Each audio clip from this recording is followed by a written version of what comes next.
JP Nadda এবং অমিত শাহ আসছেন এই বিষয় নিয়ে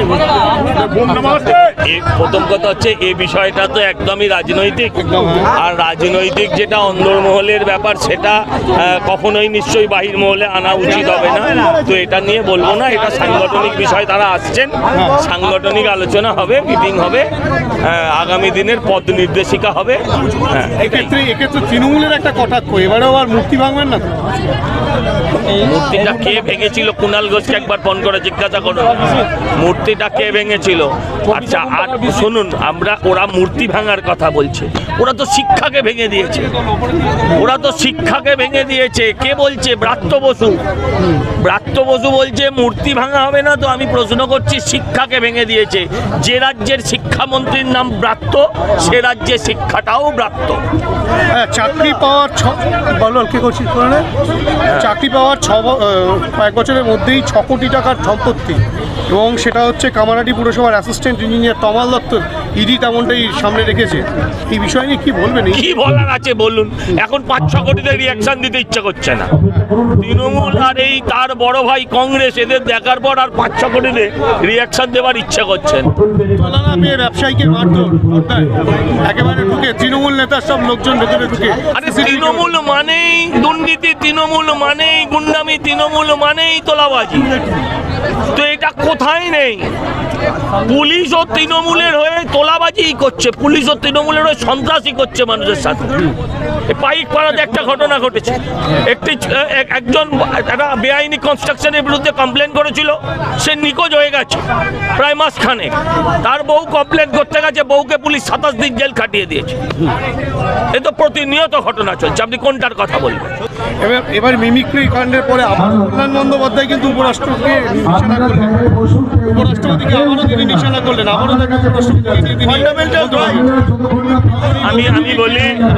আমি বলি ফান্ডামেন্টাল রাইট। উনি তো মিমিক্রি আর্টিস্ট। আমি বলবো ওনাকে একবার ওই কুণাল ঘোষের বাড়ির সামনে গিয়ে একটা স্টেজ আমি বেঁধে দেবো, যা খরচা হয়, যা ওনার শিল্পের যা দাম হয়, একবার কুণাল ঘোষের মিমিক্রি করবে। কি বলবো? এখন সাংসদ যদি বলে মিমিক্রিটা শিল্প, নিশ্চয়ই শিল্প। তাহলে তুমি করো, দিদির মিমিক্রি করো। আমরা যদি এখন দেখাই ল্যাংড়া পায়ে কিভাবে ফুটবল খেলছে, সেটা ভালো লাগবে, সেটা সমীচীন হবে। হ্যাঁ, চপের পর বিসর্জনের পর মানে কার্নিভাল, শিল্পের পর এখন মিমিক্রি শিল্প। বলছি, ব্রাত্য বসু যে কথা বলছেন যে আন্দোলনকারীদের তো গুলি মারা হয়নি, কি গুলি করবে এবার? লজ্জা করা উচিত। এর থেকে গুলি করে দিলে ওদের জীবনটা বেঁচে যেত। আপনি ভাবুন, আপনার বয়স চলে গেছে, চাকরির দাবিতে আপনি 10 বছর রাস্তায় পড়ে আছেন।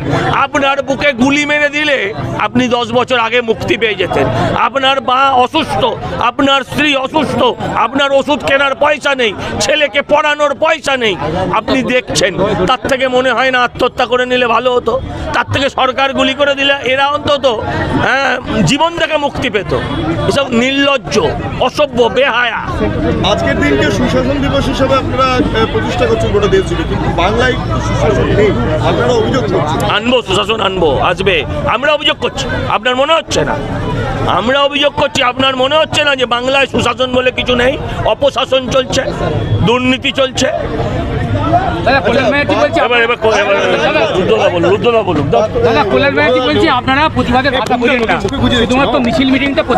আমি কল্যাণের প্রতিবাদ কেন? আমি কল্যাণদার অনেক কিছু দেখেছি।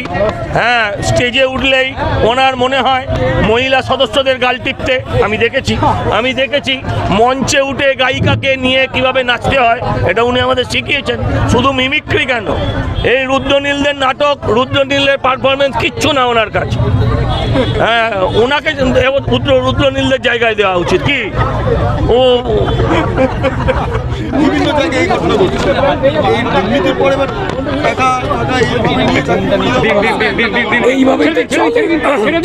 এইভাবেই চলে। এ তো নতুন কোনো ঘটনা নয়। টাকা চুরি, হুমকি, এটা তৃণমূলের পরম্পরা, এটা চলছে।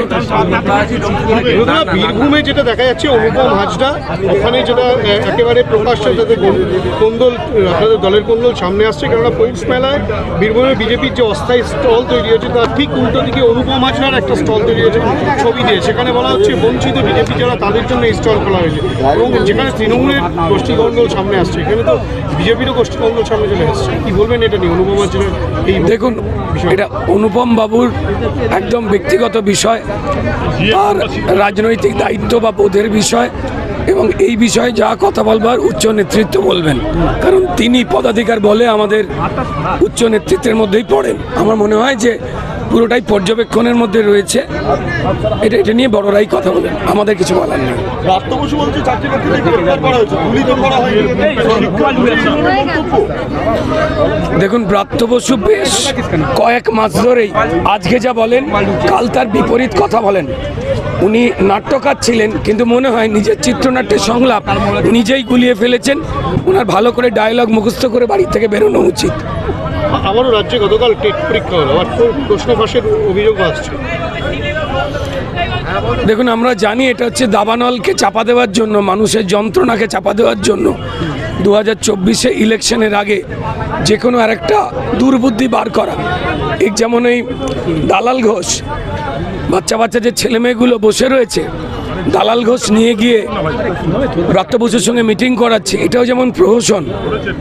আমরা প্রত্যেকেই চাই তাদের চাকরি হোক, কিন্তু বেছে বেছে কয়েকজন ছেলে মেয়েকে নিয়ে যাওয়া হচ্ছে, আর একটা বড় গ্রুপকে নিয়ে যাওয়া হচ্ছে না, যারাও কিন্তু আন্দোলন ধর্নার মধ্যে রয়েছে।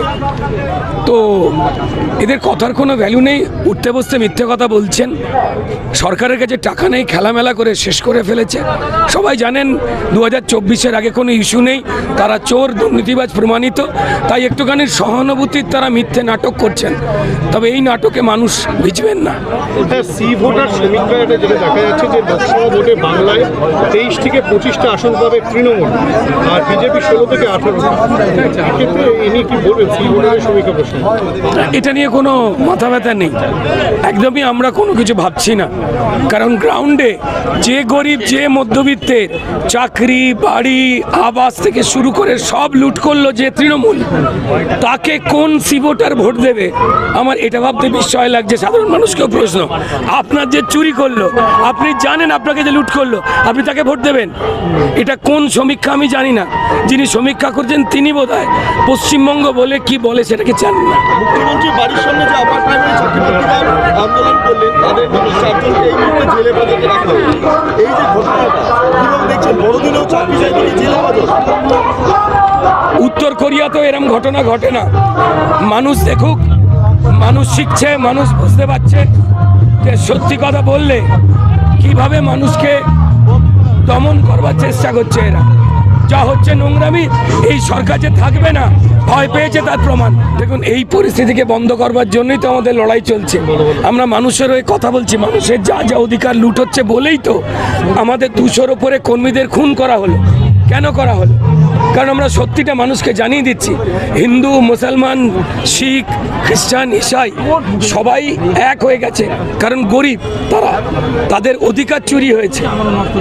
আর পরিষ্কার যেটা কেন্দ্রের সরকার, মোদী সরকার সবকা সাথ সবকা বিকাশের কথা বলছে, তো তাই আমাদের এই লড়াই চলছে। Thank you. অটল জি লো প্রণাম, অটল জি লো প্রণাম, অটল জি লো প্রণাম। অটল জি তোমাকে আমরা ভুলছি না, ভুলবো না। অটল জি তোমাকে আমরা ভুলছি না, ভুলবো না।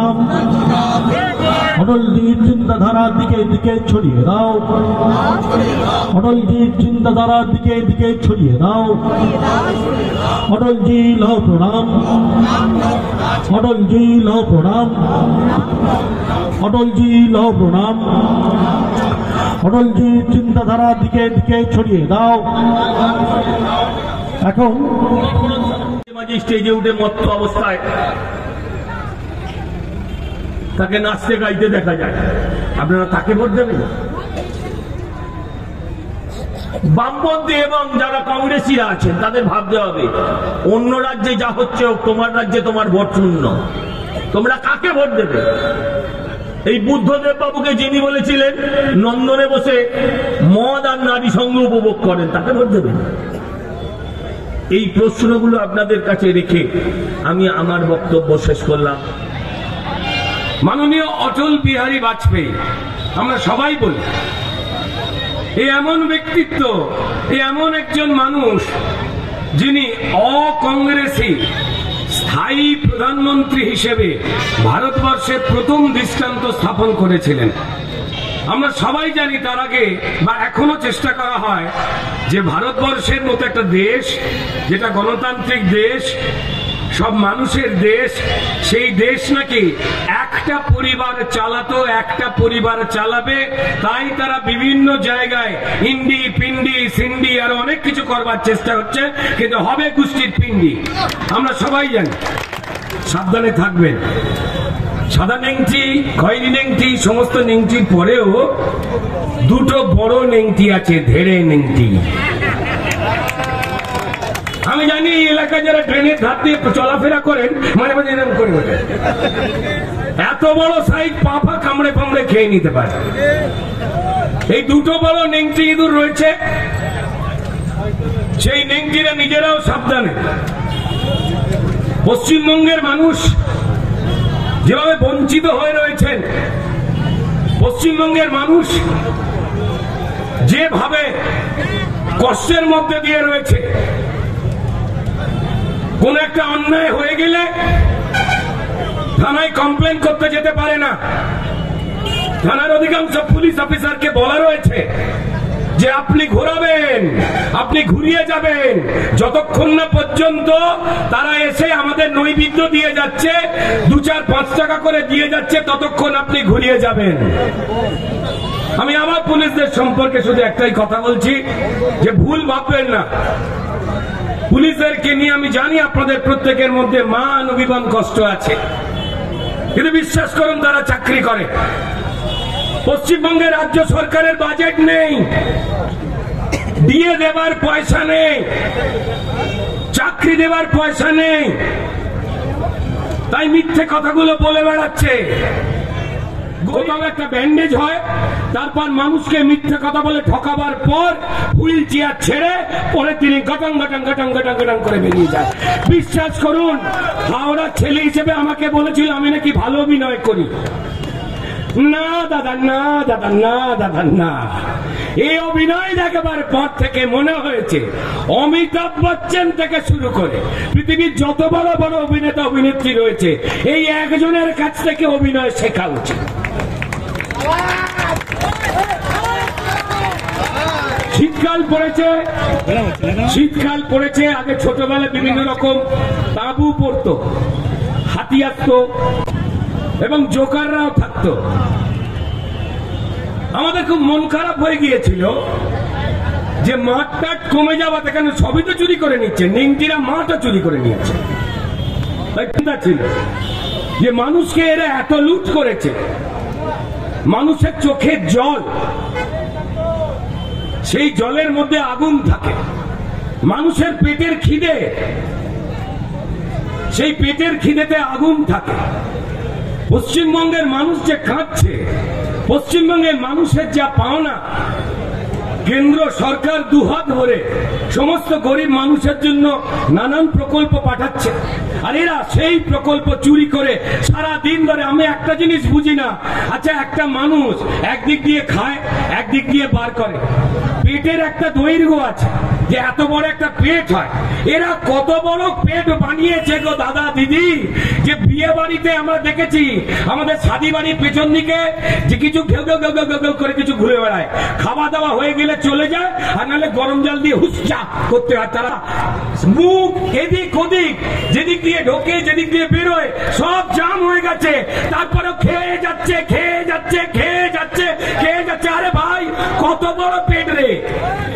আমাদের কার্যকর্তারা, প্রত্যেকটা কর্মীরা, 200-র উপরের কর্মী, তারা এই পশ্চিমবঙ্গের মাটিতে এই নেংটিদের হাতে রোজ আমরা খুন হচ্ছি, কিন্তু আমরা বদ্ধপরিকর হয়েছি। যখন নেংটি সমাজে মানুষের খাবার দাবার, জামা কাপড়, চাকরি, কম্বল সব চুরি করে নিয়ে চলে গেছে, আমরা নেংটি ধরার খাঁচাও কিন্তু জানি। সেই নেংটি ধরার খাঁচা এই সব দোকানে রয়েছে। হাঁটুর ব্যথায় রিউমাটিনিন হাঁটুর ব্যথাটা কমবে। হোমিওপ্যাথির একটাই নাম, NP Dutta and son, NP Dutta and son, NP Dutta and son. ঘামাচির জ্বালা নিয়ে সারাদিন চলা, স্বস্তি অনাছে নিমের সুবাসে। এই বাংলার ঘরে ঘরে স্বস্তি on, NP Dutta and Son.